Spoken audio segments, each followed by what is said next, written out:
Alors voici tout simplement la vidéo tant attendue pour comment installer tout simplement Arch Linux, donc la distribution Arch Linux sur votre PC, hein, peu importe le PC que vous avez. On m'a demandé de faire cette vidéo, donc je vais la faire. Donc là c'est Arch Linux sur GNOME, mais vous pouvez mettre bien évidemment un Hyperland ou n'importe quel autre environnement. Moi j'ai voulu faire au plus simple pour la vidéo, j'ai pas envie de compliquer les choses.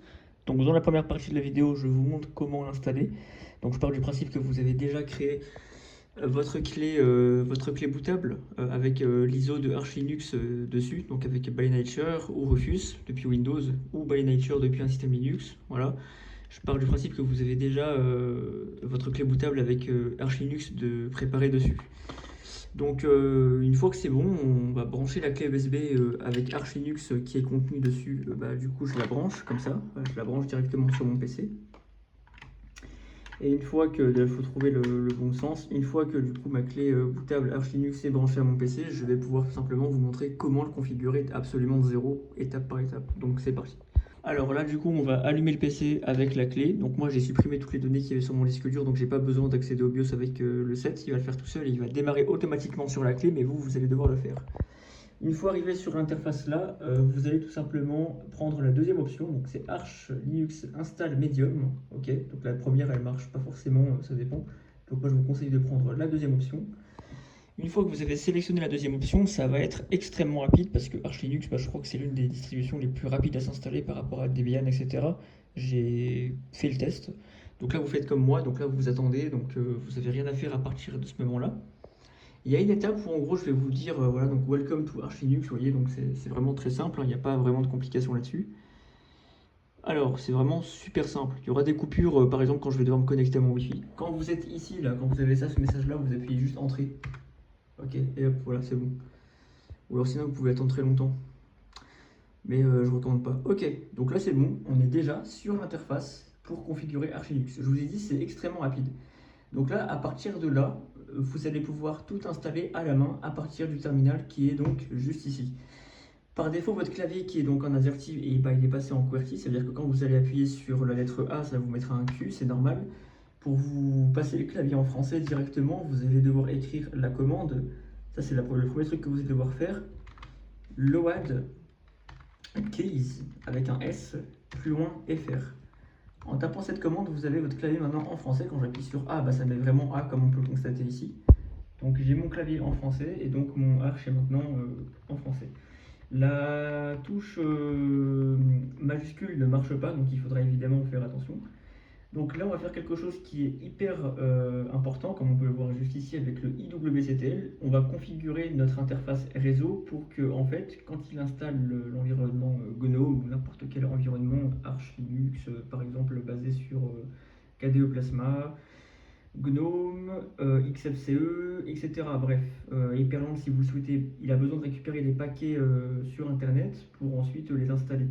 Donc si vous n'êtes pas connecté à Internet, il ne va pas pouvoir le faire. Donc moi, je vais vous montrer comment avec IWCTL, comme ça vous marquez IWCTL, vous faites ensuite Entrée. À partir de là, vous êtes du coup dans l'interface de IWCTL en vert ici.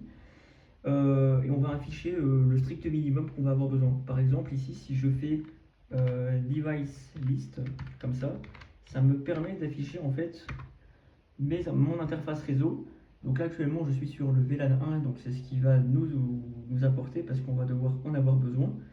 Donc par exemple si je veux récupérer tous les réseaux qui sont autour de moi pour savoir auxquels je vais me connecter, et ben, il suffit simplement de taper la commande stations comme ça. Donc elle est super simple. Stations, plus loin WLAN 1. Moi du coup c'est WLAN 1, donc là vous mettez votre VLAN ici. Plus loin ensuite c'est genre super simple, vous devez rentrer comme son nom l'indique avec stations WLAN 1 get network. Donc ici get et attention network, vous devez bien l'écrire avec un S, donc network comme ça. Dès que vous faites ça, vous avez vos interfaces réseau ici qui peuvent des fois s'actualiser et en afficher d'autres parce que là, du coup, on peut voir que ça s'actualise tout le temps, toutes les 1 seconde à peu près. Là, on va se connecter en fait à notre serveur internet pour pouvoir télécharger les paquets, etc. Voilà, ça s'actualise tout le temps. Donc pour ça, je refais ça. Sauf qu'à partir de là, en fait, je fais simplement connect. Et à partir de là, je me connecte à l'interface réseau donc de la Livebox, voilà, de chez Orange, incroyable. Donc là, vous devez taper manuellement le nom Livebox-1F50-du-bas 5 GHZ, comme ceci. Et à partir de là, vous devez rentrer le mot de passe de votre réseau. Donc moi, je vais faire une coupure parce qu'il est très long. Mais après, vous allez ensuite pouvoir faire des requêtes de ping pour voir si vous avez bien réussi à connecter Arch à votre serveur Internet. Et donc, si vous avez bien accès à Internet. Si jamais ça ne ping pas, c'est que ça a foiré et il faut tout recommencer de zéro. Je vous avoue, c'est chiant. Mais vous allez très vite le savoir. Donc on fera des requêtes ICMP juste après. Donc moi, je rentre mon mot de passe. Et je fais rien d'autre parce que le but c'est que vous puissiez suivre étape par étape en fait. Alors là, théoriquement, je me suis connecté. Alors pourquoi le flash s'est mis? Je vais tout de suite l'enlever parce que c'est très chiant. Bon, le flash il se met tout seul. Je sais pas pourquoi ça fait ça. Enfin, c'est chiant. Bon, au moins c'est pas grave, hein. On aura un flash en plus. Donc maintenant, une fois qu'on s'est connecté ici au niveau du mot de passe, ce qu'on fait, c'est qu'on quitte l'interface avec exit comme ça. On quitte. Donc là, vous revenez sur route, ici. Donc là, ce qu'on va faire, c'est des requêtes de ping simplement, donc des requêtes ICMP. Donc par exemple, ping-c5 pour envoyer 5 paquets sur youtube.com. Et donc si jamais vous avez, comme moi, des requêtes de ping qui s'effectuent, ça veut dire que vous êtes bien connecté à Internet. Si les requêtes de ping ne s'effectuent pas et que vous avez un autre message et que vous n'avez pas comme moi, c'est qu'il faut recommencer de zéro. Vous avez peut-être fait une faute dans le mot de passe ou il ne s'est pas connecté, hors de portée, enfin connexion hors portée, etc. Si vous êtes en câble internet, ça y va directement, vous êtes directement connecté, hein, vous n'avez pas besoin de faire ça. Et voilà, donc maintenant juste là, c'est juste pour l'interface réseau. Maintenant que l'interface réseau a été configurée correctement, c'était vraiment juste le truc que vous devez faire. Vous allez taper ensuite la commande arch install. Donc comme ceci, arch install. Donc là, ça va juste vous afficher ensuite le graphique pour pouvoir configurer et installer Arch avec une autre interface. Donc ça prend un peu de temps à charger. Hop, là, il y a Fetching Arch Linux Package Database. Et là, vous arrivez ici.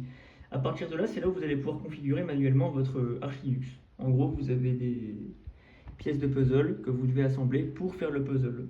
Et donc en fait, c'est à partir de là que tout va commencer. Je vais tout vous expliquer, ligne par ligne, évidemment. Donc là, Arch Install Language, par défaut, à cause de mon gros flash, on voit pas très bien, mais comme vous voyez, par défaut, c'est anglais. Je vais juste tourner ma caméra parce que je vous jure, le flash, j'arrive pas à le retirer. Je sais pas pourquoi il fait ça, c'est chiant, je peux pas le retirer. Je vais essayer, attendez. Bon, malheureusement, j'ai essayé, ça marche pas, c'est pas grave. Donc par exemple, sur le premier ici, vous allez mettre FR. Donc ici, vous allez rechercher donc, la langue que vous souhaitez. Donc France, italien, Russie, et tout, et vraiment toutes les langues possibles. Voilà. Le pourcentage, en gros, c'est au niveau de la traduction. Voilà, c'est traduit à ce niveau-là.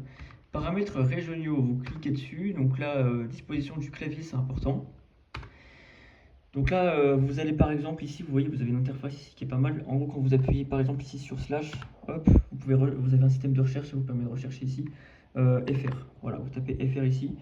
Entrée pour valider dans le système de recherche. Et là, re-entrée pour valider le choix. Langue locale, voilà, je pense que vous avez compris. Donc là, hop, c'est pareil, tac, FR, tac, tac, et tac, ok. Paramètres encodage, ça on s'en fout, on va le laisser par défaut. Alors le miroir des dépôts, qu'est-ce que c'est en gros? Ça vous permet donc de pouvoir sélectionner des régions, pour télécharger les paquets les plus rapides selon la localisation sur laquelle vous vous trouvez actuellement, dans le pays dans lequel vous êtes. Évidemment, nous sommes en France. Alors pour sélectionner, c'est bien barre d'espace. Donc je clique sur l'espace pour sélectionner mon choix et entrer pour valider. Et là, vous ne touchez plus à rien, vous faites tout en bas, retour. Voilà, ça vous met automatiquement tout ça. Là, vous avez toute la configuration depuis le début. Voilà. La configuration du disque, très important. Cliquez dessus. Partitionnement. Utilisez donc le premier, donc une disposition de partition optimale par défaut. Ça, vous le sélectionnez. Et vous sélectionnez bien votre disque dur. En gros, tout sera installé sur votre disque. Donc là, on a un système, donc le file system, on est bien sur du PTRFS, comme c'est précisé ici, mais ça, on va le reconfigurer après. Donc là, vous sélectionnez, donc là, vous avez USB, surtout faites pas ça, nous, c'est le disque là.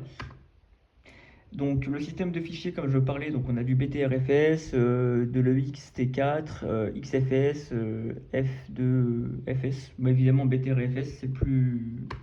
Voilà, vous faites oui. Utiliser une compression, ok, et voilà. Donc là, vous êtes là, et là, vous faites ensuite retour. Voilà, sinon, vous pouvez également faire du LVM. Quand vous allez ici dans LVM, vous avez les dispositions par défaut. Vous pouvez chiffrer votre disque dur. Là, vous avez le chiffrement du disque dur. Appliquer un type de chiffrement. Vous avez du LUKS. Voilà. Moi, je vais pas le faire. On va rester simple. Voilà, on va rester simple. Ensuite, le swap, ça vous le laissez activer par défaut. Le bootloader, ça vous le laissez aussi activer par défaut. Donc là, on est sur système boot, voilà, normal quoi. Noyau Linux, ok. Non, ça on peut laisser, c'est le nom de la machine. Authentification, c'est important, c'est ce qui vous permettra de vous connecter. Donc surtout, ne négligez pas cette option. Donc là, vous allez ici, mot de passe. Là, vous allez créer un mot de passe. Moi, je mets Polo. Voilà, c'est un exemple pour la vidéo. Je modifierai après pour être bien plus sécurisé. Là, vous allez ensuite créer un compte utilisateur pour pouvoir vous connecter. Là, vous avez un mot de passe route. Maintenant, il faut un compte utilisateur. Donc là, vous allez faire le premier, ajouter un utilisateur. Là, vous allez créer Crixa, moi c'est mon pseudo. Vous créez un mot de passe, vous confirmez le mot de passe. Là, c'est important, le Crixa doit-il avoir le super utilisateur sudo? Ça, oui, parce que sinon, vous n'allez rien pouvoir installer sur votre système. C'est chiant, donc vous faites bien oui. Ensuite, vous faites confirmer et quitter. Vous pouvez ensuite rajouter autant d'utilisateurs que vous souhaitez, il n'y a pas de souci là-dessus. Et puis ensuite, vous faites retour. Dans mon profil, c'est pareil, vous cliquez dessus. Vous allez ensuite dans type, ça c'est important.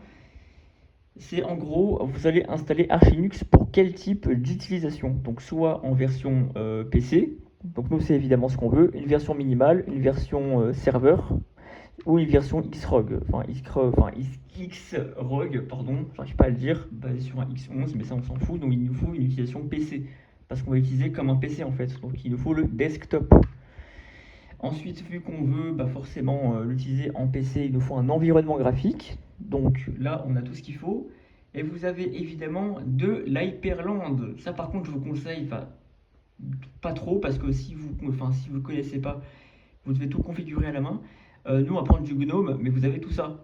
Voilà, moi je suis une merde parce que je prends le GNOME, mais vous avez du KDE Plasma, vous avez de LXQT, du MAT et d'autres environnements que je ne connais pas comme ça. Ça, et les autres je ne les connais pas. Alors celui-là non plus je le connais pas, il y en a plein que je connais pas, c'est horrible. Je connais celui-là, je connais celui-ci, je connais GNOME forcément, Hyperland évidemment, KDE Plasma, une horreur, j'aime pas ça. Donc moi, pour débuter, ce que je vous conseille, c'est de prendre GNOME. Mais si vous voulez faire les mecs, vous prenez Hyperland. Mais ça n'a pas trop l'utilité parce qu'il faut le configurer et il faut savoir l'utiliser. Donc pour débuter sur Arch, moi, je pars sur GNOME. Mais ça pourrait très bien être... D'ailleurs, je peux en sélectionner plusieurs. Hein. Si j'en sélectionne plusieurs, du coup, je pourrais démarrer sur la session que je veux avec l'environnement que je veux. Moi, je vais rester sur GNOME. Et voilà, et donc après, je fais retour. Ça, c'est important. Application, je touche pas à ça. Configurer le réseau, c'est hyper important. Vous n'allez jamais avoir de réseau, vous prenez bien le Network Manager Défaut Backend, donc ici.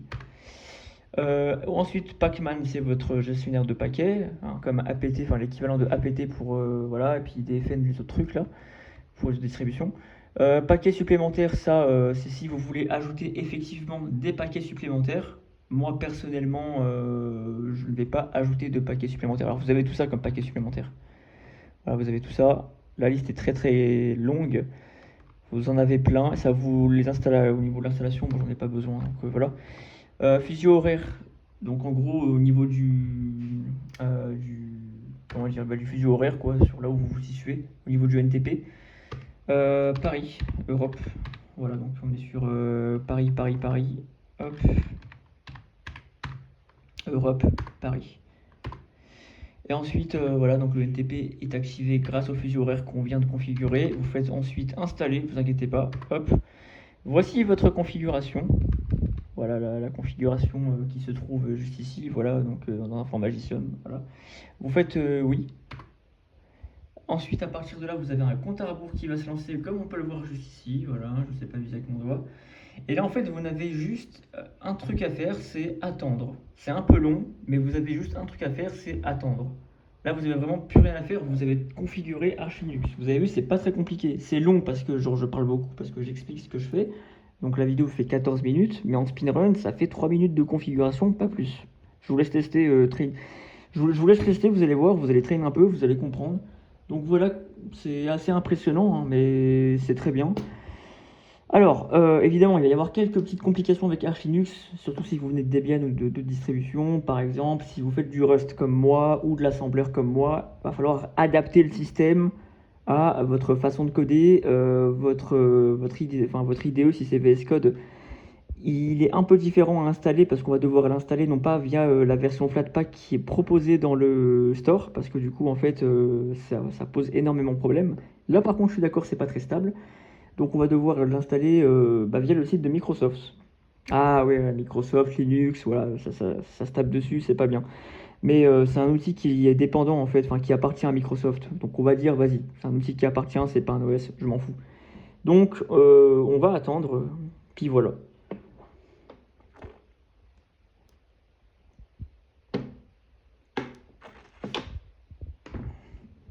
Donc c'est pas très compliqué, vous avez vu, on a configuré l'IWCTL. On a fait vraiment des choses très simples, vraiment il n'y a pas vraiment de complications là-dessus. En fait Linux en soi, enfin Arch Linux, c'est une très très bonne distribution Linux pour un petit PC comme ça de merde, ça consomme quasiment rien. Là j'ai un Arch Linux, là j'ai un Debian là-dessus, hein, voilà, si un jour ça me casse les couilles Arch, je veux repasser sur un Debian, j'ai deux clés. Voilà, c'est des clés où il y a juste des distributions différentes dessus. Alors vous allez me dire ouais mais prends Ventoy, voilà ça sera mieux. Ouais j'ai la flemme. Je préfère avoir mes clés en physique, Ventoy j'aime pas. Il y a plein de problèmes en plus avec Ventoy, je vous promets que c'est vrai. Donc moi j'aime pas Ventoy, je préfère avoir mes clés physiques, voilà, c'est qu'une question de préférence. Pour ceux qui me posent des questions, c'est vraiment juste une question de préférence. Donc là je vous montre en temps réel en fait le temps d'attente, hein, voilà, qui est quand même assez long. Mais comme ça vous voyez à peu près à quoi vous devez vous attendre quand vous le configurez pour la première fois.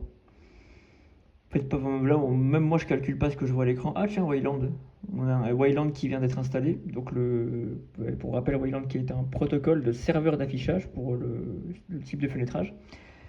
Et il est plus vieux que X11, qui est aussi un système de fenêtrage, mais en soi, il y avait quelques problèmes avec Wayland, notamment avec les streams sur Discord, etc. Mais là, vous avez vu, je vais vous montrer, c'est devenu stable. Arch Linux, en fait, il y a beaucoup de gens qui vont dire, ouais, c'est pas stable. En fait, oui, c'était pas stable, effectivement, il y a quelques mois, quelques semaines encore. Ils ont fait des mises à jour depuis la faille de sécurité qu'il y avait avec Yay, qui est aussi un gestionnaire de paquets. Et en fait, ils ont profité pour corriger tous les problèmes avec les applications Flatpak. Alors, on a quelques problèmes encore avec les lecteurs vidéo, ça c'est un peu casse-couille. Quelques petits problèmes, mais je vais vous conseiller des lecteurs vidéo qui fonctionnent et pas ceux de base qui sont complètement buggés malheureusement. Je vous parle vraiment de mon expérience personnelle, j'ai quasiment presque tout testé sur mon système D. Donc vous savez, les systèmes D qui fournissent des logiciels préinstallés. J'ai à peu près vu les problèmes et les... Voilà, tu vois. Donc on va regarder ça ensemble, hein, c'est pas très compliqué. La vidéo est longue parce que je fais pas de coupure. C'est vraiment pour vous montrer en temps réel ce qui se passe quand vous l'installez. Je parle pour faire passer le temps parce que vous allez vous faire chier, mais vous pouvez avancer la vidéo, c'est pas problématique. Voilà, sinon là j'ai mes composants électroniques voilà, qui sont là. J'ai un ESP32, je ferai une vidéo là-dessus si ça peut vous intéresser. Donc j'ai un ESP32, une Arduino Uno R3. Voilà, faut que je reprenne un peu l'électronique. Je vous ferai des vidéos comme j'avais fait à l'époque, mais enfin, il faut que je les refasse en fait, parce que je les ai supprimées. Sur le système de Wi-Fi ESP32, interaction Wi-Fi. Voilà. Ok, maintenant que vous avez tout installé, vous avez l'interface qui est ici. Alors c'est très simple. Là vous avez soit quitter H-install, redémarrer le système et sinon vous avez chroot into initialization for post-initialization configurations. Donc nous on va juste redémarrer le système, on s'en fout du reste, ça ne nous intéresse pas. Alors des fois quand vous redémarrez votre système, si jamais vous avez ici un bug avec le astop, genre par exemple vous avez juste par exemple le astop ici et que ça reste comme ça, vous redémarrez à la main, ça marchera très bien, vous inquiétez pas. Mais faites-le uniquement si vous avez un problème et que vous voyez que ça ne fonctionne pas et que ça dure un peu trop longtemps et que ça ne bouge pas. Là par exemple je sais que ça va fonctionner donc je vais attendre patiemment. Mais si jamais il y a un problème, redémarrez votre PC à la main, ne vous inquiétez pas, ça ne va pas foirer l'installation. Là regardez par exemple astop job is ru. Des fois ça peut arriver que ça plante là-dessus. Ça, c'est pas grave du tout, hein. Moi j'ai trouvé une solution, vous redémarrez juste à la main. Donc là on va regarder simplement si ça prend son temps et si ça a du mal à démarrer. Voilà. Bon, après là vous faites reboot système comme je vous ai dit, hein, mais en soi vous pouvez très bien ne pas faire reboot système et juste faire quitter Arch install. Ça vous éteint votre PC, enfin après vous le rallumez. Et ça sera exactement pareil. Donc là voilà, par exemple on peut voir que ça plante, je vais encore attendre, si je vois que c'est trop long, franchement je vais simplement redémarrer le PC et vous allez voir que ça fonctionne très bien. Voilà, c'est juste un petit bug, c'est pas très grave, hein, voilà. Mais généralement ça fonctionne bien. Donc là je vais attendre un certain temps, encore, ouais forcément faut attendre. Et ensuite vous allez voir ça marchera très très bien. Euh, Stop, job, SU. Bah, je crois qu'en fait, je peux redémarrer maintenant. En fait, je crois qu'il se passe rien là-dessus. Je crois qu'à partir de là, tout est installé. Donc, j'ai envie de te dire, est-ce que je le redémarre à la main? Je pense que ouais. Bon, au moment, je vais vous montrer. Je redémarre à la main. Hop, je reste appuyé pour éteindre mon PC. Je le redémarre à la main, c'est pas grave. Voilà. Ça ne va absolument pas poser problème. Je redémarre mon PC à la main. Voilà. Sinon, j'aurais dû faire simplement la première option pour quitter. Hop, là, vous sélectionnez ici Arch Linux. Voilà, donc là on peut voir que c'est installé. Là ça redémarre, comme ce que ça aurait dû faire, mais bon, un petit coup de pouce manuel et on n'en parle plus. Donc là vous voyez, il n'y a aucun souci. Malgré que je l'ai redémarré, on pourrait croire que ça pourrait planter ou quoi. Et en fait, non, GNOME est bien installé, tout est bien là. Donc on voit Arch Linux, la page d'accueil qui est bien. Vous faites entrer et ensuite vous rentrez votre mot de passe. Et vous faites entrer. Et là voilà, bienvenue sur GNOME, hein, du coup, voilà, sur Arch Linux, qui est très très bien. Si vous voulez un truc stylé, donc vous pouvez vous rendre dans le terminal. Donc on va se rendre dans le terminal directement. TER pour terminal. Et en fait, on va déjà mettre à jour le système. Alors pour mettre à jour le système, vous savez, de base, normalement, vous faites sudo apt update. Sauf que apt a été remplacé par pacman sur Arch Linux. Donc en fait, sudo est toujours là, ne vous inquiétez pas. Ça, on en a toujours besoin. Du coup, là, vous faites simplement, à la place de faire apt comme vous avez l'habitude de faire sur machine Debian, vous allez faire simplement pacman. C'est pareil que apt, c'est un gestionnaire de paquets. Donc voilà, ça fonctionne comme ça. Vous faites ensuite -SYU pour mettre à jour les paquets de votre système. Sauf que si j'exécute la commande, ça ne marchera pas. Pourquoi? Car je ne suis pas connecté à Internet. Ah oui, il faut se reconnecter manuellement à Internet de cette façon. Donc là, vous voyez, mon Wi-Fi se trouve là. Je sélectionne mon réseau Wi-Fi et il faudra juste se reconnecter une deuxième fois. Question de sécurité, hein, vous vous doutez bien. Mon Mage ici fonctionne. Voilà, il n'y a pas de souci, ne vous inquiétez pas. Donc je vais rentrer le mot de passe avec vous. Non, je rigole, flemme. Donc je vais rentrer ça et vas-y, je me connecte. Bon, je suis connecté, ça n'a pas duré très longtemps. On peut ensuite exécuter la commande. Là, enfin, à chaque fois que vous faites un sudo, forcément, on vous demande le mot de passe. C'est tout à fait normal. Et voilà, donc là, voilà, ça a été mis à jour en 2 secondes. Les paquets sont bel et bien à jour. Donc à partir de là, je peux installer des paquets. Donc là, si je fais par exemple sudo pacman-s, toujours -s, hein, et que par exemple je veux installer Betop, voilà, pour avoir un monitoring système bien précis, je fais entrer, je fais ensuite O comme ça, et là ensuite je fais Betop, et voilà, en gros j'ai un Betop qui fonctionne parfaitement. C'est un exemple. Je vais le fermer, hop, voilà, pour vous montrer que ça fonctionne bien. Ensuite, c'est pareil, là par exemple à la place de Betop, je vais mettre OBS Studio, voilà tous les outils que vous avez besoin. Alors, studio, tac, comme ceci. Alors voilà, quand j'ai fait une faute évidemment, excusez-moi, tac. Voilà, et ensuite vous faites toujours O pour confirmer, là où vous installez tout sur votre système. Voilà, donc OBS, hein, c'est parfait. En fait, dès que là, installé OBS, enfin dès que vous avez fait ça, vous tapez OBS, hop, ici, et là il est là en fait, vous pouvez le lancer. C'est aussi simple que ça. Donc là, vous avez bon, un petit message d'erreur, vous faites suivant, hop, annuler, vous faites OK. Là, vous pouvez ensuite, dans source, ajouter votre écran, hop, hop, hop, et hop, voilà, c'est parfait. Si on veut installer l'application Discord, bah, tout bête, hein. Voilà, c'est un exemple d'application installée, parfait. Voilà, bon, vous avez compris, puis dès que vous faites ça, ensuite, hop, Discord se trouve là.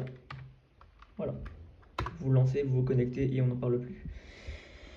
Voilà, donc bah, c'est pour la présentation de Arch Linux. Alors après, vous allez dans paramètres, hein, ici, hop, paramètres. Là, vous avez votre Wi-Fi qui est là. Apparence, vous le mettez en sombre si vous souhaitez le mettre en sombre. On va te dire, bah les couilles quoi. Ensuite, on a quoi? Là, vous êtes sur une fréquence en 60 GHz, enfin 60 GHz. Vous êtes en 60 Hz là sur votre écran. Donc là, ce que vous faites, c'est important. Vous allez dans écran, hop, là, vous allez dans écran, hop, sélectionnez là 144 Hz. Vous mettez le maximum pour votre écran ici. Hop, 144, appliqué, ça redémarre. Tac, votre PC, enfin, il y a votre écran qui va redémarrer. Hop, conservez les modifications. Voilà, vous avez tout ce qu'il faut ici. Hop, c'est pas très compliqué. Là, voilà, je me connecte à mon compte Discord et puis voilà, ça je vais le faire après évidemment. Voilà, tac. Ensuite, si vous voulez installer votre éditeur de code, alors vous avez ici toutes les applications Flatpak, elles sont bien. Il y a certaines applications qui sont bien. Là, si je mets par exemple code, etc., vous avez VS Code qui est là. Voilà. Le problème avec ce VS Code là, c'est que voilà, il a quelques petits problèmes. Voilà, il a quelques petits problèmes malheureusement. Surtout avec par exemple bah, du coup Cargo, etc. Pour ceux qui font du Rust. Donc malheureusement, on a eu quelques petits problèmes. Donc il faut installer en fait Yay sur la machine et depuis Yay installer VS Code. Donc vous regardez sur internet comment installer Yay, c'est un gestionnaire de paquets spécifique et à partir de Yay vous pouvez ensuite installer Visual Studio Code Bin, voilà, et ensuite vous pouvez profiter. Ensuite, pour ceux qui font justement du bas niveau et qui ont besoin des compilateurs de GCC et G++, Build Essential n'est pas disponible et n'existe pas sur Arch Linux. Donc quand vous faites par exemple ici par exemple sudo pacman-s et ensuite comme l'habitude donc build-essential comme ça pour faire du bas niveau parce que vous avez besoin des compilateurs. Quand vous faites ça, en fait, la cible, enfin, le paquet ou la cible build essential en fait n'existe pas sur Arch. Il a été remplacé par tout simplement un autre truc, c'est base Devel, il me semble. Donc Devel comme ça. Voilà. Donc en fait c'est pour ça. En fait dès que vous faites ça, ça vous fournit en fait, si vous regardez bien, GCC, etc. Attends, je vais vous remontrer un peu en haut. Voilà, donc là vous avez GCC, Make, Automake, Bisons, GC, GCB, etc. Voilà, donc ce qui nous intéresse c'est ça. Parce que pour Rust en fait il nous faut le linker GCC. Donc c'est le compilateur en fait pour le langage C. Voilà, donc on va en avoir besoin, donc avec base de L. Voilà. Donc vous faites simplement ça, une fois que vous l'avez installé, c'est parfait. Donc là, je vais installer Rust pour vous montrer voilà, que le compilateur fonctionne bien, que ça compile bien, etc. Donc voilà, un exemple. Voilà, donc alors là par contre, ça c'est un peu chiant. Alors hop, hop, on va installer Rust. Donc on va sur le site officiel de Rust, Programming Language. Commencer, Get Started, voilà. Donc là, vous l'installez comme ça sur Arch, donc sur votre terminal ici. Hop, copier. Hop, là, ça s'installe. On prend la première version, hein, la plus simple, hein, voilà. Donc on n'en parle plus. Donc là, j'installe le langage Rust, évidemment, meilleur langage. Je vais installer NASM pour l'assembleur et le compilateur de l'assembleur qui va avec. J'ai la LVM que je vais devoir configurer, c'est l'infrastructure de compilateur également. Voilà, la LVM. La LLVM, pardon. Et ce sera parfait.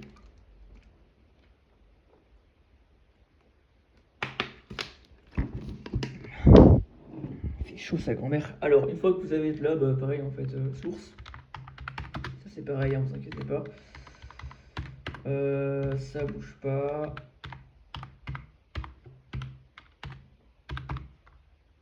Et voilà, parfait. Donc on va créer un nouveau projet.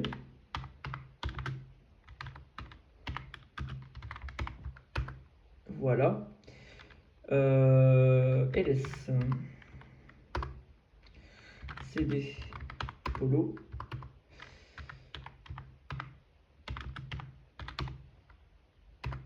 Et voilà, ça compile.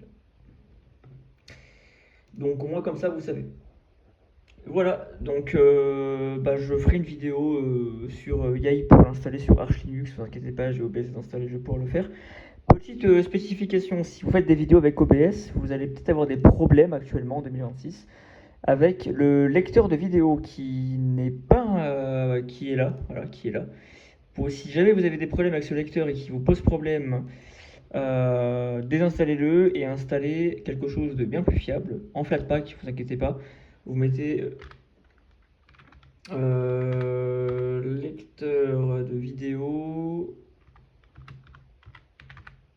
Alors, lecteur de vidéo, et vous allez prendre celui-ci. Il est extrêmement bien noté, d'ailleurs je vais l'installer et il est extrêmement bien et il n'y a pas de problème. Et ensuite il y a beaucoup plus d'options que sur ce qui vous est proposé. Parce qu'en fait là, systemd, c'est des applications qui sont préinstallées. Par exemple là vous avez musique, hein, c'est une application Flatpak, hein. Quand vous allez dans le détail de l'application, en fait bah, c'est juste une application qui est préinstallée. Enfin préinstallée pas vraiment parce que du coup il me demande de l'installer, donc ça doit être une ancienne version qui fonctionne sans vraiment fonctionner quoi. Donc dans tous les cas... voilà, c'est un peu pareil pour tout. J'imagine que ça doit être pareil pour extension également. Ouais, pareil, c'est pareil pour tout, hein, voilà. Mais bref, donc voilà. Donc la vidéo fait 30 minutes. Au moins comme ça, il n'y a pas de souci, je la mets sur YouTube. Merci d'avoir vu la vidéo et au revoir.